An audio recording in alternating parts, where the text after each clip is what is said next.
So let's talk about medieval warfare movies for a second. Because I love these films as much as the next person. But the amount of absolute nonsense that gets portrayed as historical fact is just, it's wild. And I'm not even talking about the obvious stuff. I'm talking about things that pretty much every single medieval war movie does that would have gotten you killed instantly back then. So let's get into it. First thing, and this is the big one that drives me crazy every time, the whole sword on sword combat thing. You know what I'm talking about. Two knights meet on the battlefield, they dramatically clash swords for like 5 minutes straight, sparks flying everywhere, just going at it like they're in some kind of medieval fencing match. Here's the thing though, that didn't happen, like at all. See, swords were expensive, right? Insanely expensive. We're talking months of wages for a common soldier. And you know what happens when you keep smashing your expensive sword against another expensive sword? It breaks. Or at best, it gets completely ruined. The edge gets all chipped up, the blade bends. You've basically just destroyed your primary weapon for what? A cool looking duel? Real medieval combat was brutal and fast. You weren't trying to have some honorable sword fight. You were trying to end the threat as quickly as possible.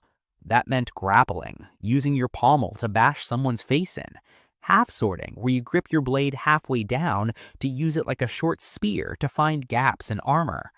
Knights would literally throw their swords down and start wrestling on the ground, pulling out daggers to stab through armor joints. It was dirty, it was quick, and it looked nothing like the choreographed stuff you see in movies. Actually, you know what's funny? The amount of actual sword-on-sword contact in real fights was probably minimal. You'd use your sword to deflect, sure, but you were aiming for the person, not their weapon. The movies have this completely backwards. Okay, second thing, and this one bothers me maybe even more than the sword thing. Leather armor. Oh man, leather armor. Every fantasy movie, every medieval show, you've got your roguish character or your archer running around in these elaborate leather outfits with like molded leather breastplates and shoulder guards and all this intricate tooled leather work. Looks cool, right? Problem is, that wasn't a thing. I mean, yes, people wore leather, but not as armor, not in the way movies show it. The closest he got was something called a buff coat, which was more early modern period anyway, and it was thick leather designed to stop cuts worn under other armor. But these fantasy-style molded leather breastplates and pauldrons, completely made up. Hollywood invention. And I say that a little bit loosely because technically there's like one or two examples of hardened leather being used, but we're talking extremely rare, not standard equipment. You want to know what people actually wore? Gambeson, thick padded cloth armor, multiple layers of linen or wool quilted together. And this stuff worked. It could stop cuts, it could absorb impact from blunt weapons, and it was way cheaper than anything else. The common soldier wore a gambeson and that was it. Maybe a metal helmet if they were lucky. But gambesons don't look as cool on camera, I guess. They're puffy, they're kind of shapeless, they make everyone look a bit bulky. So Hollywood just invented leather armor instead, and now everyone thinks that's what medieval people wore. It's so ingrained in our popular culture that even historical reenactors sometimes get it wrong. Third thing, and okay, this one is going to sound weird, but hear me out, cavalry charges. Now, before you say anything, yes, cavalry chargers happened. I'm not saying they didn't exist. But the way movies portray them, completely wrong. Every medieval battle movie has this scene, right? Both armies line up, there's this big dramatic moment, and then the cavalry just charges at full gallop directly into a formation of infantry with spears or pikes. And somehow they just smash through like a bowling ball through pins. Here's what would actually happen if you did that. Your horses would stop. Just stop. Because horses are not stupid. A horse will not willingly impale itself on a wall of sharp, pointy objects. They're animals with survival instincts. You can train a war horse to be brave in combat, to tolerate noise and chaos, but you cannot train a horse to commit suicide by running into a forest of spears. Real cavalry charges were psychological weapons. You'd charge toward a formation and hope that the infantry broke and ran before you actually reached them.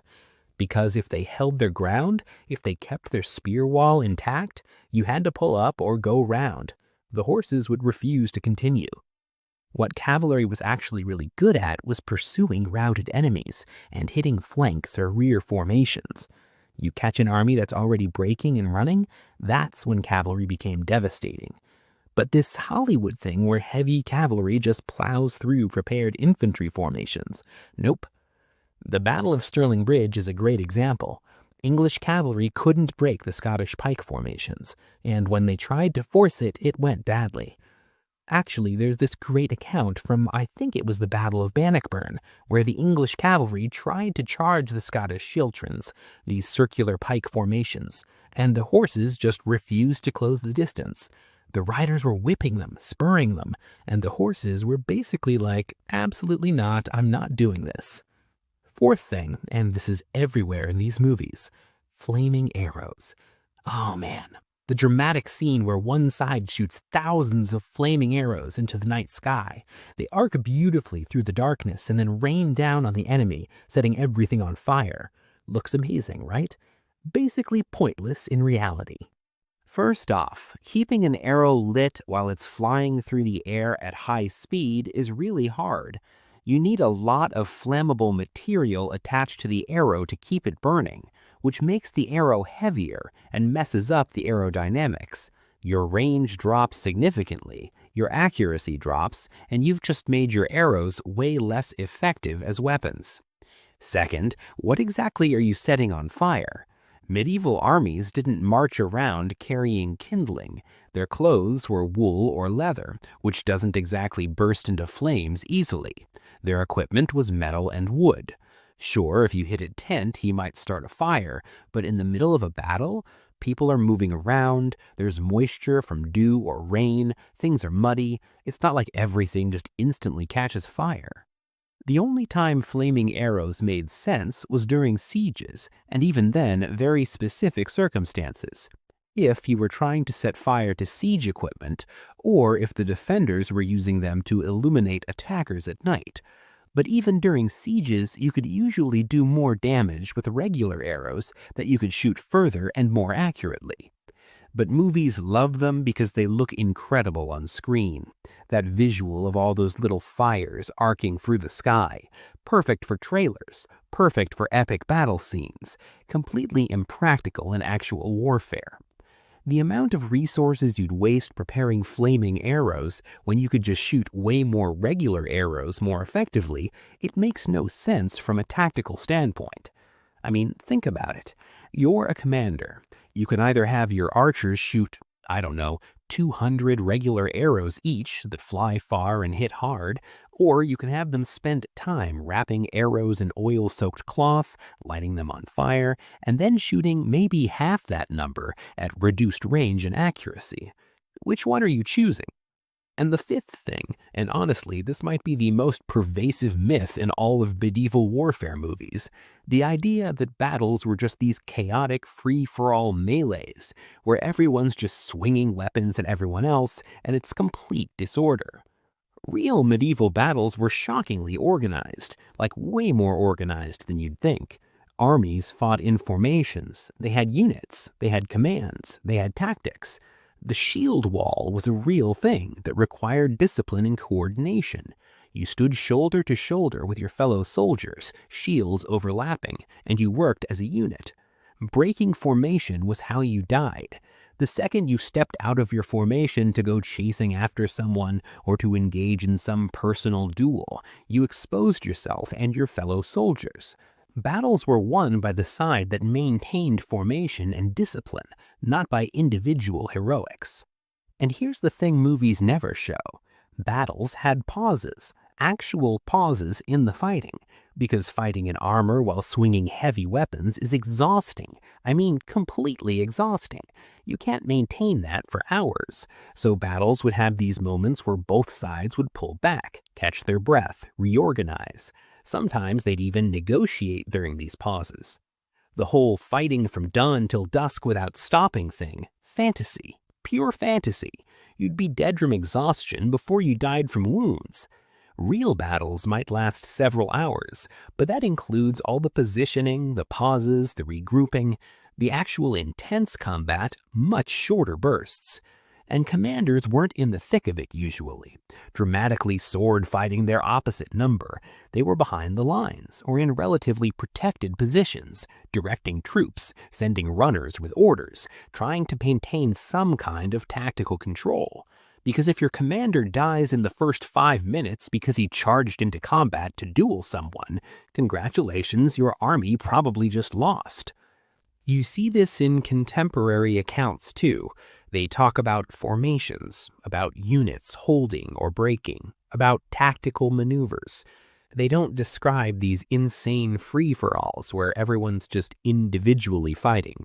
That's a Hollywood invention because organized shield wall combat doesn't look as dynamic on camera. Look, I get why movies do this stuff. I really do.